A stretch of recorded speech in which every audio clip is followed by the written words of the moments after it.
Mom, where do mangoes come from? Veer loved mangoes. They were his favorite fruit. Every summer, he eagerly awaited the mango season, dreaming of the sweet, juicy taste that would soon fill his mouth. One day, Veer was in the kitchen, eating a big, juicy mango. The juice dripped down his chin, and he couldn't help but smile with every bite. Mom, where do mangoes come from? His mother chuckled, handing him a napkin. She always found his curiosity endearing. But those trees grow far away in warm places.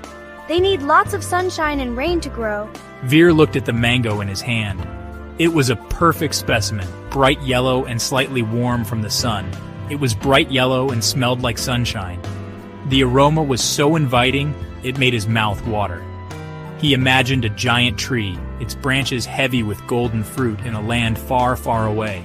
He could almost see the lush green leaves and feel the warm breeze. As he stared, the mango began to glow. It was a soft, magical light that seemed to pulse with energy. Veer's eyes widened. He didn't drop the mango, though. Instead, he held it closer, feeling a strange connection to the glowing fruit. He held on tight. Suddenly, the kitchen disappeared. The world around him swirled and changed. Veer was no longer at home. He was standing under a tree. The air was warm, and the scent of mangoes filled the air. It was the biggest mango tree he had ever seen. The branches were laden with ripe golden mangoes, and the tree seemed to stretch up to the sky. The air was hot and dry. People were everywhere, buying and selling goods. Veer realized he was in a bustling market. He saw camels laden with spices, merchants haggling over prices, and beautiful fabrics in every color imaginable. This is Africa many years ago. Veer turned to see an old man with a kind smile. Long ago, people traveled here from faraway lands to trade. They brought silks and spices and exchanged them for gold, salt, and even elephants. Veer was amazed. The mango in his hand felt warm, pulsing with every word the old man spoke. He learned how people from different worlds connected through trade, sharing their cultures and creating new ideas together. The scene around Veer shifted again. One moment he was in his classroom, and the next, he found himself transported to a different time and place.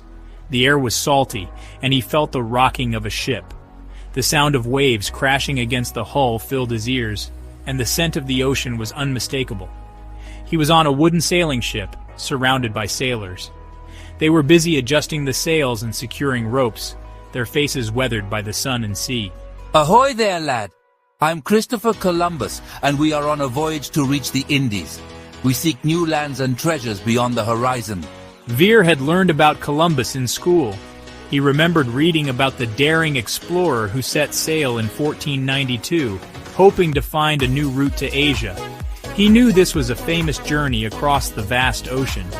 The endless expanse of water stretched out before him, a daunting and thrilling sight. He learned about the hopes and dreams that drove explorers to seek new routes to distant lands, seeking spices, gold, and new opportunities. These adventurers were motivated by the promise of wealth and the desire to expand their knowledge of the world. Columbus explained his belief that the world was round and that by sailing west, he could find a shorter route to the east. His conviction was strong, and he inspired his crew with tales of the riches that awaited them. Veer felt the excitement of discovery, the thrill of the unknown. He imagined the courage it took to embark on such a perilous journey, not knowing what lay ahead but driven by the hope of finding something extraordinary. As Columbus spoke of the riches he hoped to find, Veer noticed other ships. These ships, however, were filled with men, women, and children chained together. Their faces were etched with fear and despair.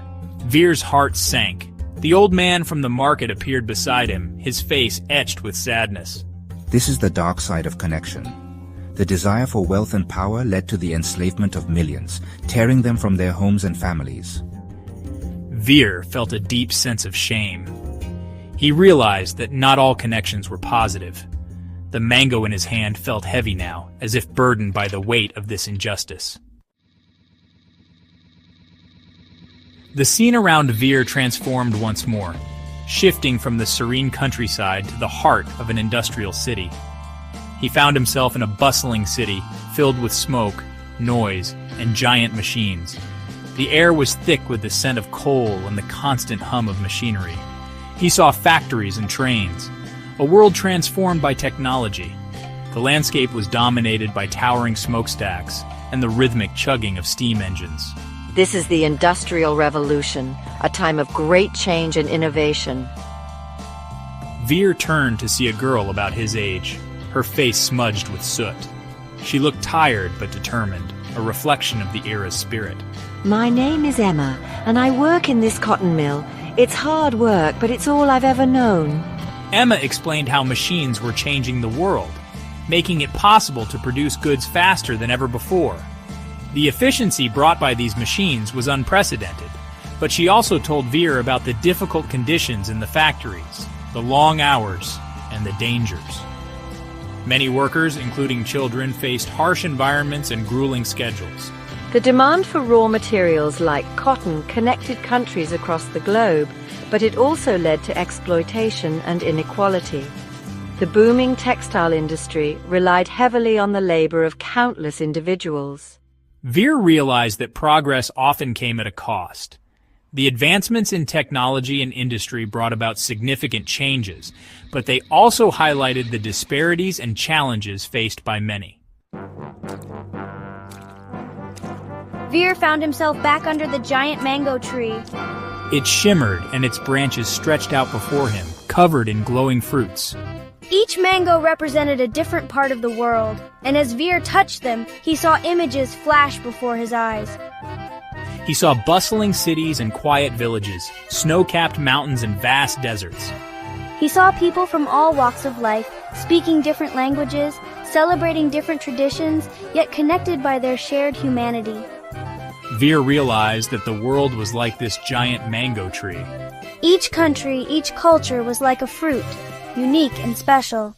But they were all connected, sharing the same roots, the same planet. He saw children in Japan watching his favorite cartoons, dubbed in Japanese.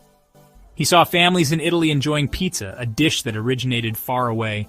He saw music, art, and ideas being shared instantly across continents, connecting people in ways never before imagined.